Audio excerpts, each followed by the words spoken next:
Et bonjour! J'espère que vous allez tous et toutes très très bien. Installez-vous confortablement, petit café, petit biscuit, petit cookie, ce que vous voulez. La vidéo du jour va être assez longue. Il s'agit tout simplement d'un nouvel épisode de la série S'habiller comme. Et on va pas s'habiller comme n'importe qui. On va s'habiller comme les Monster High. J'ai trop hâte. Pour être tout à fait franche avec vous, c'est pas non plus hyper triste comme histoire, mais bon, voilà. J'étais trop vieille à l'époque quand les Monster High sont sortis, les poupées et même le dessin animé, je crois. J'étais déjà trop vieille pour les avoir, mais j'ai toujours été un peu fascinée, je les regardais un peu sur le côté et tout, parce que franchement, voir des poupées à deux têtes, ça faisait comme un rêve lucide en fait, ça faisait pas réel du tout, mais c'était vrai. J'ai toujours voulu avoir ces poupées-là. J'ai toujours été très fan de leur look et je pense que la moi de l'époque qui regardait avec envie ces poupées serait tellement contente de me voir faire cette vidéo aujourd'hui. Je la fais pour toi cette vidéo, d'accord ? Il y a autre chose aussi que je fais pour cette petite Laura d'il y a beaucoup d'années. Je reviens tout de suite, ne bougez pas.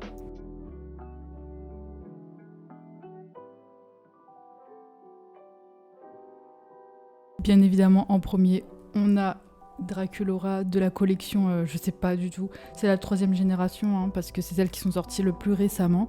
C'est d'ailleurs la sortie des nouvelles poupées de la 3e génération qui m'ont poussé un peu à les acheter parce que je les trouve vachement belles. Mais je crois qu'elles ressortent en décembre de cette année.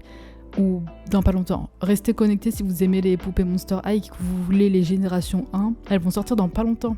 Donc en tout cas j'ai acheté cette poupée Draculaura génération 3. C'est les boîtes là, mystère, où vous ouvrez avec un casier et tout. J'ai le casier aussi, il est là-bas. Donc j'ai cette petite Draculaura. J'ai une autre que j'aimais trop aussi à l'époque, mais par contre là j'avoue, je préfère la tenue de celle de la première génération, mais c'est pas grave. C'est Abominable. Elle est beaucoup plus grande que Draculaura. Et j'adore ses cheveux. Regardez-moi ça s'il vous plaît.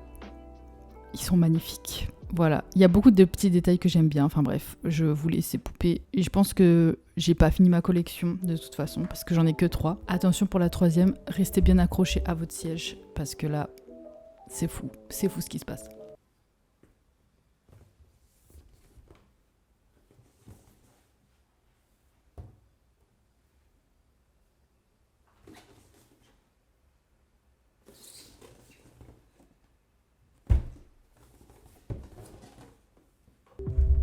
Et non, vous ne rêvez pas, c'est bien la poupée RuPaul Monster High. Et je l'ai eu pour mon anniversaire cette année, merci beaucoup d'ailleurs.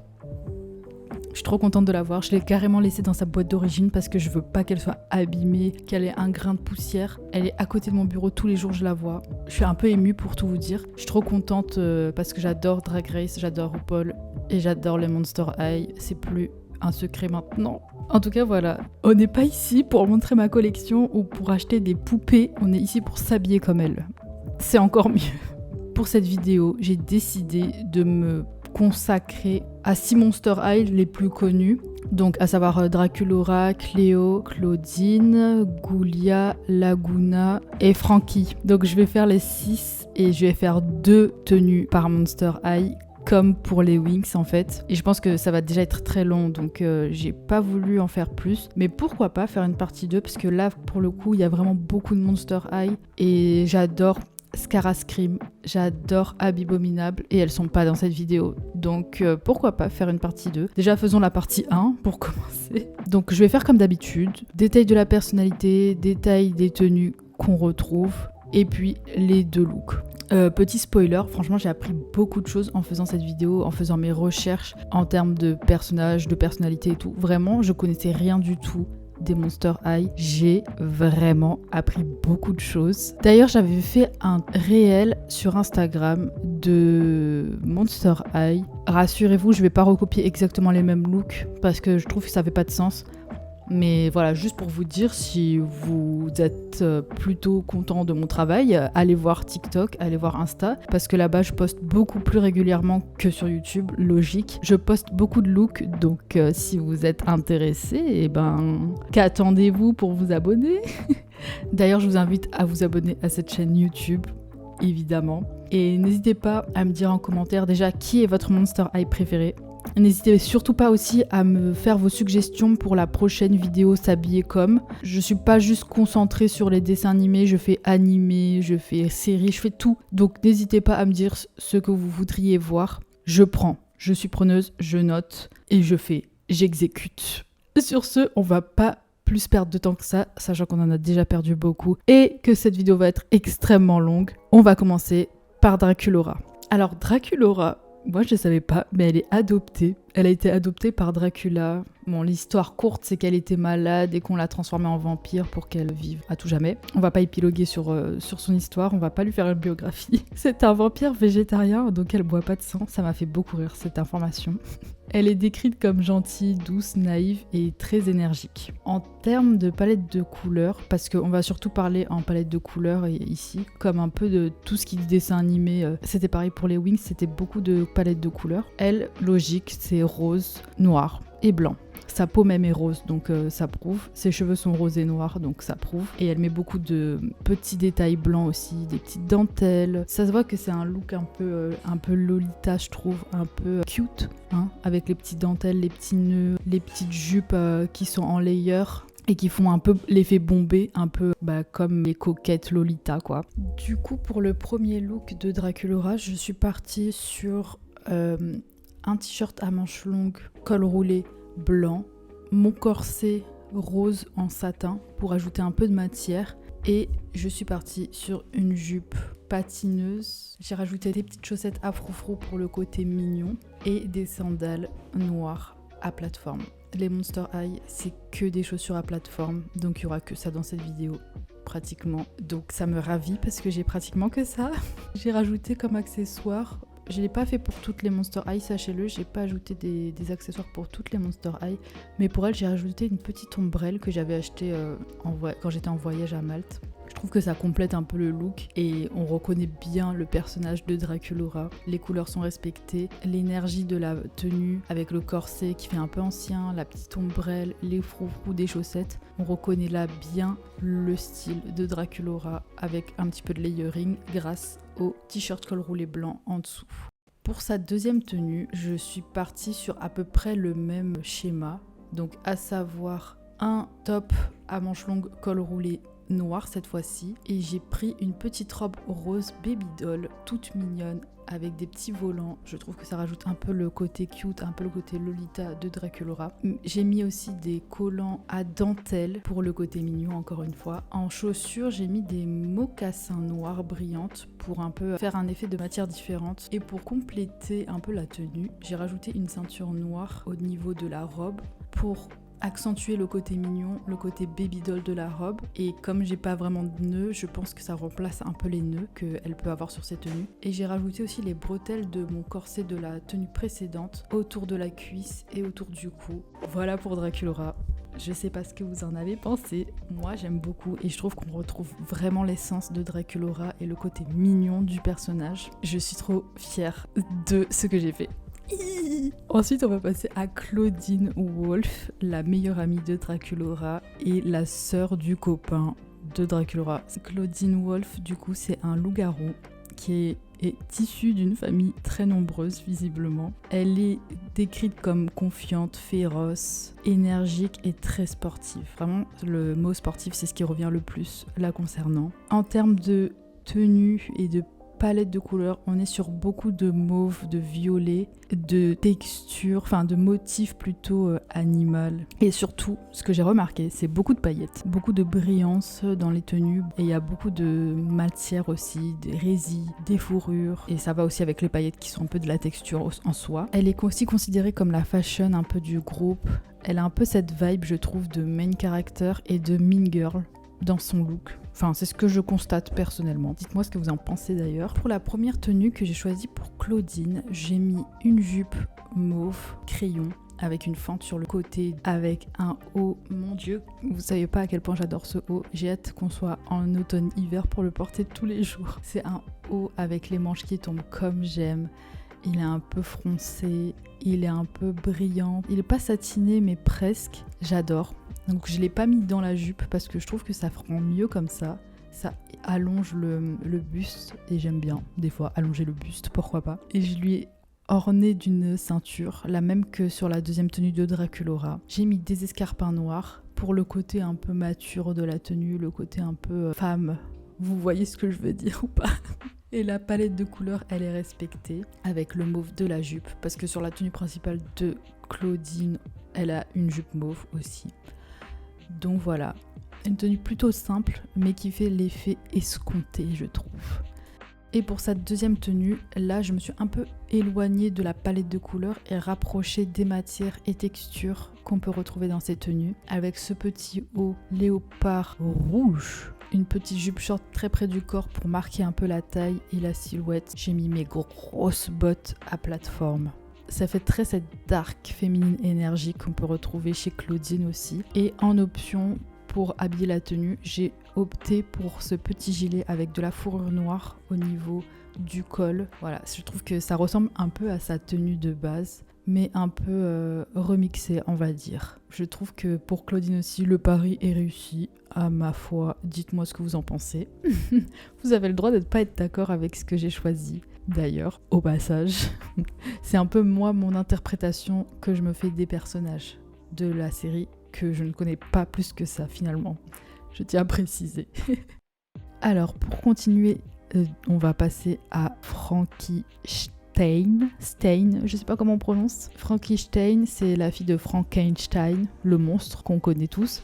Alors elle est catégorisée de simulacre, je connaissais pas du tout le terme, et apparemment c'est un monstre qui a été créé plutôt que né comme ça. Par exemple, Claudine, elle est née loup-garou, mais Frankie, elle a été créée, un peu comme Frankenstein en fait, c'est un monstre qui a été créé quoi. Et la particularité, c'est que ce sont des monstres qui ont une apparence humaine. Dans le cas de Frankie, je trouve, oui, elle a une apparence plutôt humaine. Frankie, elle est plutôt caractérisée d'optimiste, positive, gentille et extravertie. Elle assure ses défauts, à savoir principalement sa maladresse. En termes de tenue, on voit beaucoup de vert chez Frankie, beaucoup aussi de rayures, voilà, de motifs un peu rayures, carreaux, tartans, voilà, plutôt ce genre de motifs-là. Et aussi, on a un peu de texture. Bon, ça, c'est plus au niveau de sa peau, vu qu'elle a des raccords, enfin des cicatrices recousues avec du métal, elle a les clous et tout, un peu comme Frankenstein du coup. Donc ça rajoute un peu de texture à ses looks finalement, même si c'est sur sa peau principalement. Et moi, je sais pas pourquoi, je trouve qu'elle me fait un peu penser, en termes de style de look, à Cher dans Clueless. Je sais pas si vous connaissez d'ailleurs ce film. Il est pas mal, mais un peu controversé. Je comprends pourquoi. Et je trouve qu'elle me fait un peu penser à ça. Après, je remarque beaucoup de Clueless dans les dessins animés. Je sais pas s'ils se sont beaucoup inspirés de ce film ou si c'est dans ma tête, mais je l'ai beaucoup constaté en tout cas. Je trouve aussi que chez Frankie, il y a un peu la vibe schoolgirl, uniforme, work, tout ça. Je pense que ça fait sens avec les jupes plissées. Et donc du coup, je suis partie plutôt sur cet aspect-là. Et pour sa première tenue, j'ai mis un pantalon à pince très très large. Il est bleu marine, donc ça correspond aux couleurs un peu de Frankie. Ensuite pour le haut, j'ai mis mon petit polo blanc avec par-dessus un t-shirt vert que j'ai retroussé pour qu'il fasse plutôt veste. En termes de chaussures, j'ai hésité, est-ce que je mettais des escarpins blancs ou noirs? Et après je me suis dit, mais c'est évident en fait, je vais mettre les deux. Donc voilà pour la première tenue de Frankie. Les couleurs sont respectées, la vibe schoolgirl écolier est respectée. Pour la deuxième tenue, j'ai opté pour la simplicité, donc je lui ai mis un polo à manches longues bleues qui respecte aussi les couleurs qu'elle porte, avec par-dessus une robe. Je voulais un peu refaire un peu sa tenue principale, mais réadapter avec ma garde-robe, parce que encore une fois, sachez que je n'achète rien pour les vidéos, je fais avec ce que j'ai déjà dans ma garde-robe. Mais comme je trouvais la tenue beaucoup trop simple, j'ai voulu rajouter de la texture avec le collant rési et j'ai rajouté des bottes simples noires. Je sais pas ce que vous en pensez, mais je trouve que ça pourrait être une tenue que Frankie pourrait porter. Voilà pour Frankie. On va passer maintenant à Cléo de Nile. Je crois que j'ai le plus galéré pour trouver dans ma garde-robe des tenues pour elle. Franchement, c'était la plus difficile pour moi. Et au final, j'ai plutôt réussi. Donc Cléo, c'est une momie. Voilà. C'est la fille de Ramsès et c'est une princesse d'Égypte, rien que ça. Donc elle est plutôt royale, elle est égoïste, arrogante, compétitive. On croirait que c'est plein de défauts. En vrai, ça l'est un peu. C'est une princesse, donc on peut lui pardonner. Elle a plutôt cet aspect dirigeant et leader qui explique un peu tous ses attraits assez négatifs, on va dire. Et en termes de palette de couleurs et de tenues, on retrouve beaucoup d'or et de bleu, je trouve, de doré, voilà. Il y a beaucoup de bijoux aussi dans cette tenue, beaucoup de brillance, de grosses boucles d'oreilles, de gros bijoux, voilà. Et comme c'est une momie et qu'elle met beaucoup de bandages, ça rajoute un peu de texture aussi et de relief à la tenue, je trouve. En tout cas, je parle de sa tenue principale notamment. Sa première tenue, j'ai essayé de respecter, on va dire, sa palette de couleurs, à savoir le bleu et le doré, mais j'ai pas de vêtements dorés, donc j'ai mis ce pantalon à pince beige avec un petit top bleu pastel qu'on peut retrouver plus ou moins sur sa tenue principale. En termes de chaussures, j'ai mis des sandales en daim avec des petits strass sur le devant et le talon il est doré et il brille, donc je me suis dit que ça pourrait correspondre très très bien à Cléo. Et j'ai rajouté aussi un petit boléro blanc cassé avec des petits trous qui me faisaient rappeler un peu les bandages. Donc voilà pour la première tenue.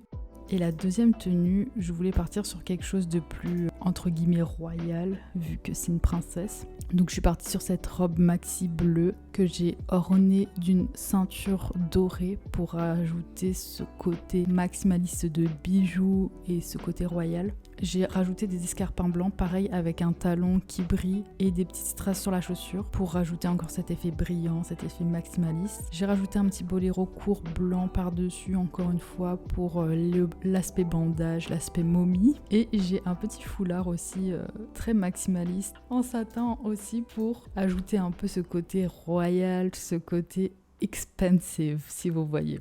Donc voilà pour Cléo, franchement c'était super difficile, j'ai fait au mieux avec ce que j'avais, vraiment pas évident, mais on reconnaît quand même un peu l'aspect Cléo, un peu l'aspect royal de sa personnalité. Ensuite on va passer à Laguna Blue, qui est devenue rose dans la 3e génération, on sait pas pourquoi. Peut-être qu'il y a une explication et que ça fait sens avec la série, mais moi j'ai pas la ref. Donc voilà. Laguna Blue, c'est une nymphe, donc un monstre marin. Voilà, elle est catégorisée dans les monstres marins. Elle est très amicale, patiente, décontractée et pragmatique. Pour ceux qui savent pas, pragmatique, c'est quelqu'un qui s'adapte, on va dire, aux gens, aux situations qui l'entourent. Donc ces palettes de couleurs, ça va être plutôt rose, plutôt bleu. Elle est un peu catégorisée comme la tomboy du groupe. Moi personnellement, je l'ai pas trop vue dans ses tenues, mais peut-être que dans la série, on le voit plus. Elle est aussi très sportive et elle porte des tenues sportives justement. Ça par contre, je l'ai remarqué. Il y a beaucoup aussi de textures avec les écailles, les fleurs, la capuche qu'elle porte dans sa tenue de base. Voilà, il y a beaucoup de filets aussi avec le petit short résille qu'elle porte.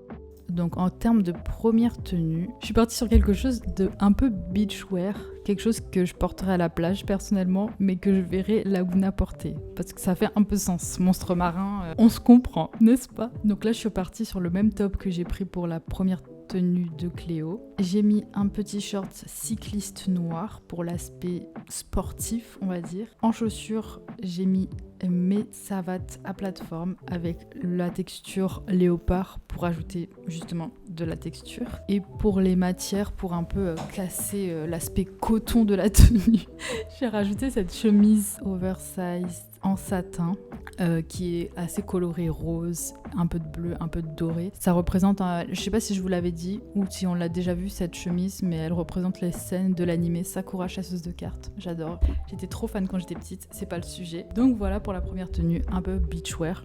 Et on va passer à la deuxième tenue. Donc j'ai mis en top une robe qui est rose. Ça me fait un peu penser à l'eau. Voilà les carreaux qui sont un peu déformés par les vagues, par l'eau. Oui, je sais, je vais chercher loin. Mais c'est à ça que ça m'a fait penser. Il y a des petites fleurs dessus et comme je sais que Laguna, elle a une fleur dans ses cheveux, dans sa tenue principale, je me suis dit que peut-être que j'ai mis une jupe noire parce que j'ai que des jupes noires. En termes de chaussures, pareil, des textures avec les plateformes comme ça, blanches, pour casser un peu ce côté déjà sombre de la tenue. J'ai rajouté une petite chaîne, la même que pour Cléo, pour ajouter un peu de texture, un peu de matière aussi. Et j'ai rajouté la grosse veste avec la capuche parce qu'on reste quand même dans le style de Laguna. Donc il y a des petits détails de bandes bleues. Je trouve que ça faisait sens. Et on passe déjà à notre dernier monstre qui n'est autre que Ghoulia Yelps. Franchement, moi j'aime bien Ghoulia, j'aime bien son style, j'aime bien ce monstre, je sais pas. Donc Ghoulia c'est un zombie. Elle est intelligente, timide et plutôt réservée. Et c'est un personnage qui est assez stressé. C'est ce que j'ai constaté en tout cas dans mes recherches. En termes de style, ça va être plutôt du nerd. Et il y a beaucoup de rouge dans ses tenues. C'est très nerd, c'est très rayure. En fait, ça me fait un peu penser au cosplay. Pour sa première tenue, je suis partie sur un look qui respecte sa palette de couleurs. Donc, j'ai mis un pantalon rouge que j'adore, il est trop confortable. J'ai mis un petit débardeur noir et j'ai mis mes buffalos aux pieds. Et comme la tenue était assez simple, encore une fois, il faut l'accessoiriser. J'ai rajouté une petite banane en termes de ceinture pour vraiment établir la silhouette. Et j'ai rajouté des manches. Voilà, moi j'aime bien cette tenue, j'adore la silhouette qu'elle fait en fait. En deuxième tenue, je suis partie sur un layering et une tenue un peu plus tomboy. Donc les manches rouges qui sont en dessous du t-shirt Metallica, c'est le petit gilet qui va avec le pantalon de la tenue précédente. Je voulais un peu faire ce raccord entre les deux tenues, ce petit clin d'œil entre les deux tenues. Donc j'ai rajouté les manches en dessous du t-shirt Metallica. Je sais pas pourquoi je pense qu'elle écouterait du Metallica, mais je sais qu'elle met des t-shirts un peu comme ça, avec des motifs, avec des dessins dessus. Donc pourquoi pas. En plus il est oversize, donc parfait. Et en dessous j'ai mis un pantalon très large, noir aussi, et j'ai mis mes Doc Martens. J'aime beaucoup ce que j'ai fait pour Ghoulia en tout cas. Et donc on a fini pour les looks. Ça y est. On a fait les 12 looks des 6 monstres. Je trouve que je me suis plutôt bien débrouillée pour Draculaura. Je ne sais pas pourquoi, j'ai l'impression que j'avais tout ça dans ma garde-robe. J'ai plutôt galéré, je trouve, pour Laguna et Cléo. Laguna, c'était plus pour comprendre vraiment son style. Et Cléo, c'était plus en termes de ce que j'avais moi-même dans mon armoire. Mais je trouve que sinon, dans la globalité, je m'en sors plutôt bien. Pour quelqu'un qui n'a jamais vu Monster High, qui connaît pas vraiment le lore, je trouve que je m'en sors pas mal. Je sais pas ce que vous en pensez. Je sais pas quel a été votre look préféré. J'attends de lire vos commentaires pour le savoir. Et franchement, cette vidéo, elle m'a trop éclatée. J'adore faire ce format. C'est toujours beaucoup de taf, beaucoup de réflexion, mais ça vaut le coup, franchement. À chaque fois que je vois les résultats et que je regarde ce que j'ai fait, je suis trop contente d'avoir tout ça dans ma garde-robe et de pouvoir réfléchir à comment porter d'autres vêtements. Encore une fois, comme je l'ai dit, je mets une robe en termes de top. Enfin, les possibilités sont tellement multiples que c'est ce que j'aime. Le côté créatif des tenues, c'est vraiment ce que j'adore le plus. Voilà, je suis trop contente et j'ai hâte déjà de faire le prochain épisode de ce format. J'attends de savoir d'ailleurs qu'est-ce que vous voudriez voir comme série, film, dessin animé, jeu vidéo, peu importe. En tout cas, je suis trop contente d'avoir fait cette vidéo. J'ai hâte de vous lire. N'oubliez pas de liker la vidéo, n'oubliez pas de vous abonner à YouTube, Insta et TikTok. Et moi, je vous fais des bisous et je vous dis à la semaine prochaine. Bye!